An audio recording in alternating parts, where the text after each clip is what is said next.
Big pass சீசனுக்கான காஸ்டிங்க்கு வந்து அதுல contestants choose பண்றதுக்காக நிறைய பேரை மீட் பண்றேன் நான். அது அந்த ஃபேஸ்ல இருக்கேன். அப்போ வந்து ஒரு நாள் லஞ்ச் சாப்பிடும்போது கிருஷ்ணன் குட்டி சார் வந்து you made a film know what happen to it அப்படின்னு கேட்டார். சார் முடிஞ்சிருச்சு சார். அப்படியா முடிஞ்சிருச்சா? அப்படின்னா நான் விஜய் டிவி தான் அதை சேட்டலைட் ரைட்ஸ் வாங்கியிருக்கோம். அப்போ முடிஞ்சிருச்சுன்னா ஏன் எங்களுக்கு படமே வரல அப்படின்னு கேட்டார்.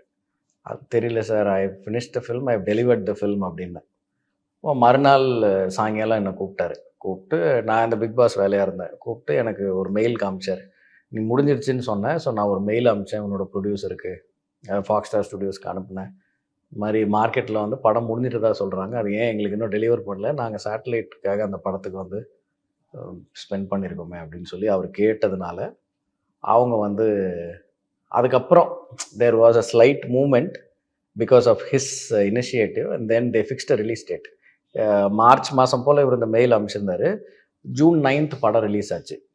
ஸோ ஜூன் 16th அந்த ஃபர்ஸ்ட் சீசன் ஆரம்பிச்சுது. So I couldn't continue. அவர் எனக்கு பண்ண ஹெல்ப்னால நான் என்னால் அந்த ஃபர்ஸ்ட் சீசன் பிக் பாஸ் நான் அதுக்கப்புறம் தொடர்ந்து பண்ண முடியல. அதுக்கப்புறம் ரிலீஸ் ஆச்சு. ரிலீஸ் ஆனதுக்கப்புறம் அந்த டைம் வந்து இப்போ வந்து தியேட்டரில் படம் இருக்குது அதனால் ஓடிடி ரிலீஸை தள்ளி வைங்க அப்படின்னு சொல்கிறாங்கல்ல.